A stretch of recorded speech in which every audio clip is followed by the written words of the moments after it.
Good blessed Sunday morning, November the 7th, 2021. It's about 6:24 a.m. in the morning. 6:24 is one of the places that I used to stay in Cabrini Green after we moved out of the row houses. 624 West Division Street, Chicago, Illinois. I greet all human beings all around the world with the universal greetings of peace and the blessings of God be with you. It doesn't matter what your political, philosophical, nor your personal beliefs may be. Doesn't matter if you're the richest or the poorest person on the face of this earth. It doesn't even matter whether you are the proclaimed toughest or the proclaimed weakest person on the face of this earth. Doesn't matter if you're my family, friends, nor my proclaimed enemies. Doesn't matter if you're black, white, or any other race or nationality. I greet all of you all with that same universal greetings of peace and the blessing of God be with you. Today I want to give a message. All of my YouTube videos is actually messages. And I want to tell y'all remember how I greet you. It doesn't matter what your political, philosophical, personal, nor your religious beliefs may be. I don't care if you're a Muslim or Christian, Catholic, Protestant. But I, myself, I believe there is a God. I believe God give all human beings on the face of this earth, even those that proclaim to be atheists, I believe He give all of us here on earth instructions. He allow some of us to wander off into the wilderness for a reason. So we can understand when we come out of the wilderness, we can understand those that still in the wilderness. They may stay in there longer than us. But you know, God had me in many of functionings. At this time, He had me as being in the function of Nehemiah. You know, y'all, we always have my enemies that have something to say about me, but that's what enemies do. And I don't want to let nobody be misunderstood. I don't want to be misunderstood, but my enemies ain't just people that's strangers. I have some family that they say they my friends, but they my enemies, not by my choice. Facebook would tell me I have 340 friends, Facebook friends. And I can tell you, I'm going to leave that alone. But let me tell y'all what Nehemiah's mission was for those of y'all that know. And then I want to let you know this here. I'm not like one of these MAGA churches. I'm not like one of these television evangelists. I ain't going to even mention some name that got these jets, and the jets wasn't big enough for them, and they needed bigger ones. But I'm not like them. See, when they give you a message from God, they would go to Malachi and tell you, would a man rob God of tithes and offerings? I ain't going to tell you that, because only thing that I ask of you all is your undivided attention. You see, I teach my two youngest daughters, you can listen to a fool and learn something. You can tell a fool when they open their mouth. But what was Nehemiah, if anybody know, what was Nehemiah's mission? You see, God didn't send Nehemiah to go tell Pharaoh to let our people go. He sent Moses. You see, when he sent Nehemiah to go build a wall around Jerusalem. And I guarantee y'all at the end of this here, some of these people that get on here, even crime chasers now, they have a cash app thing at the end. Even some of these YouTube people, they have cash apps at the end. But see, God provide for me and my family. You see what I'm saying? But what I want you to do is think about it and read it for yourself. Nehemiah was sent to go build a wall for a reason. And it was to protect the citizens of Jerusalem, not from themselves, but from the enemy. Now listen to that.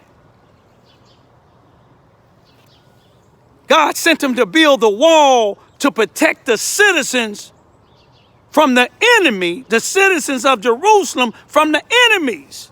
When you build a wall, you see what I'm saying? You surround it with protection. God had me down here in southeast Missouri, Charleston, Missouri, Mississippi County, where my dad was born and raised, him and his brothers.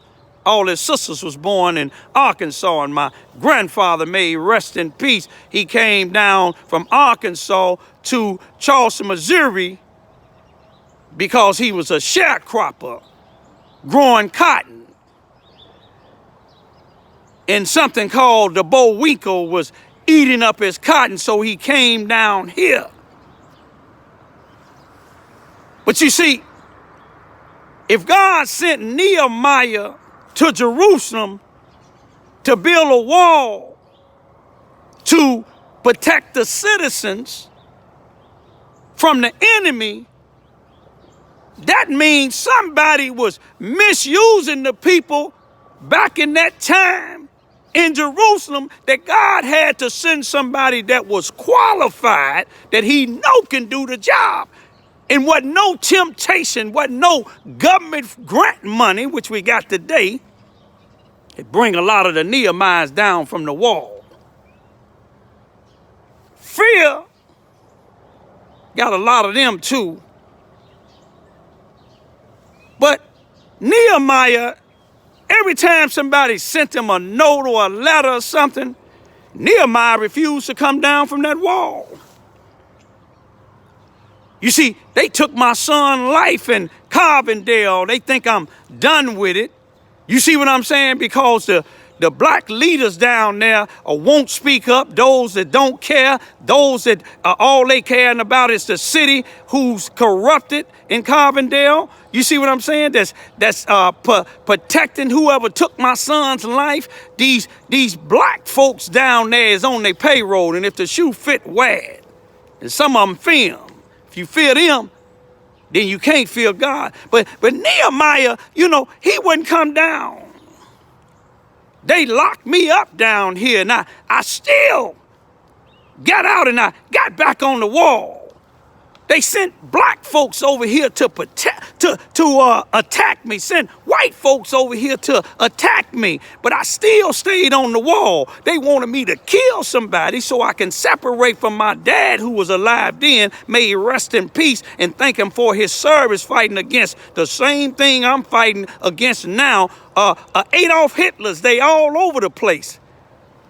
You see, the Ku Klux Klan and people that's Nazis, they don't have to wear their uniforms no more. You know why? Because there's too many Nehemiahs in the black and the Spanish community and came down from building the wall and out here selling this poison to each other, out here gang banging, shooting up each other, talking about turf. But when the police come, they run off. Now, you got some that's shooting and killing right in front of the police. But the prosecuting attorneys is letting them go. They said it was mutual combat. But you see, if you know that you in an area and you know God and called you to be Nehemiah, or do a job like Nehemiah, the only way that you can do it, you got to stay on the wall. You see, a sparrow don't work, but they never go hungry. God people ain't going to go hungry. These preachers and bishops and missionaries and all these people out here begging for all this here money. God ain't sent them people. I've been out here for years, decades, and ain't damn program fed me and my children. I've been homeless 2 or 3 times. Ain't even no family helped me. Strangers helped us down here in Charleston, Missouri. Ain't no families in Missouri helped us. Had family up north that helped us. Had family in other states that helped us, but not down here. You see what I'm saying? God letting you see something. All these powerful leaders, I look at in Carbondale, you got all these women with these positions, got these doctor's degrees, running the NAACP, on the city council, working in the police department. And all they do is, like James Brown said, a dark night ain't nothing cutting. They talking loud and ain't saying or doing nothing. And if the shoe fit, wear it. Now, you may have one of them down there in Carbondale that's doing something or trying to, but the same way down here in Charleston, Missouri. But you see, in Cabrini Green, we had a lot of Nehemiahs. You see, Nehemiah in Cabrini Green was appointed to build a wall in Cabrini Green that would protect us from the outside enemies. As years went by, the enemies got to growing up within that wall. But you see, you got to know how to eliminate them. Malcolm X said, by any means necessary. But when you see the enemy, if you building that wall, when that wall completed, as long as you don't come down, the enemy ain't got no way of getting in. One thing I like about the block I live on, you know, you have people that try to start controversy. Do you get along with such and such? I get along with everybody on my block. My block is peaceful. My block is clean. You see what I'm saying? And what some people don't like out on our block, you know, that's their personal, that's their prerogative. They try to get me to come down off the wall, but you see, I ain't came off. If I came down off the wall, I'll be in the penitentiary somewhere. I came off the wall a lot of times in Chicago, but God said, you ain't got to come off the wall. I got your protectors. Y'all wake up.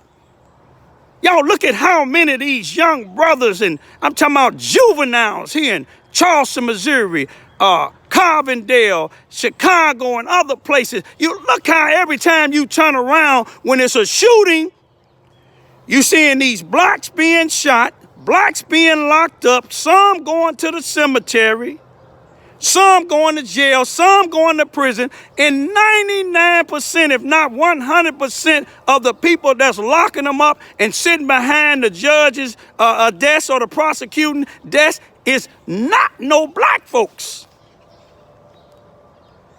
You got to wake up. If they ain't gonna help you, you got to help yourself.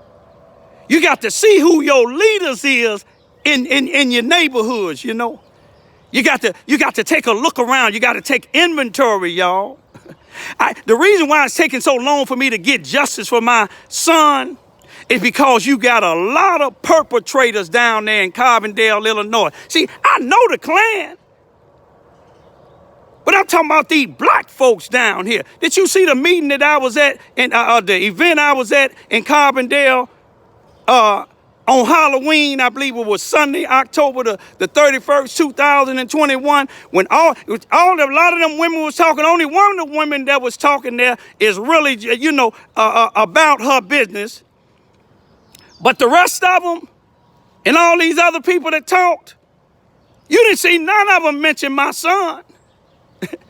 But I mentioned the one preacher who's the grandfather of the 15-year-old girl that the white police slammed on the ground on September the 23rd, 2021. I spoke up on that. And then afterwards, he whispered to me when the cameras was down, he said, I'm going to get with you. He ain't got with me yet.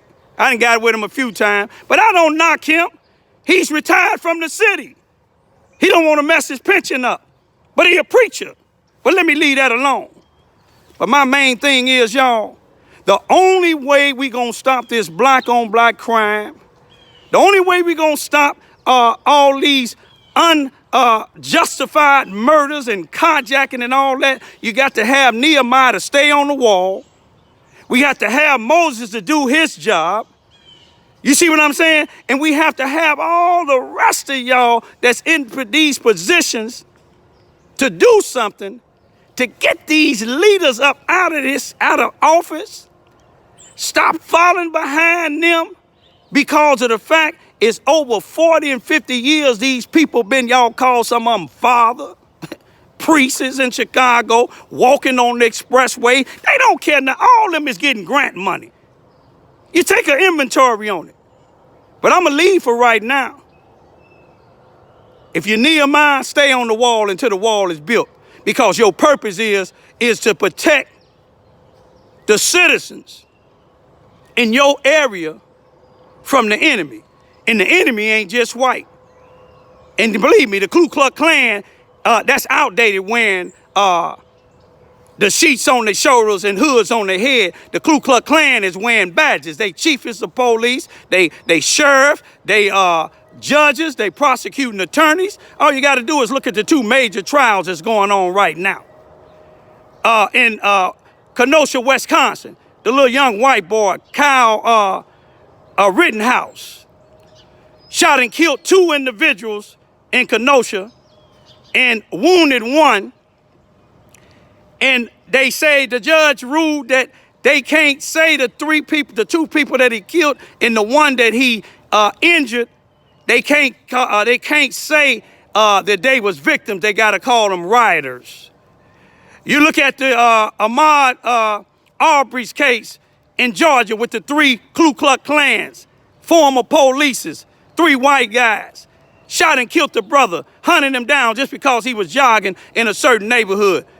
They excluded took all the blacks off except 1 and 11 white jurors. They don't plan on finding these people guilty. But let me tell you one thing, y'all. All you got to do is, if you're Nehemiah, stay on the wall. Your purpose on the wall is to protect the citizens in your area, even if you got to protect them from people that look just like you, because some people looking just like you, they don't want to change. Anytime I'm walking around in a city of 5,947 people here in Charleston, Missouri, Mississippi County, where the blacks is 51%. You got 1 black police on the force, a sergeant, who don't even act black, don't do nothing for the black community, been on there over 30 years. You don't have no black sheriff deputies. You don't have no black judges. You don't have no black prosecuting attorneys. I think you maybe have 1 black that worked for the city now, and one of them just retired. But let me tell you this here. If you don't wake up, our race is going to be obliterated from the face of this earth.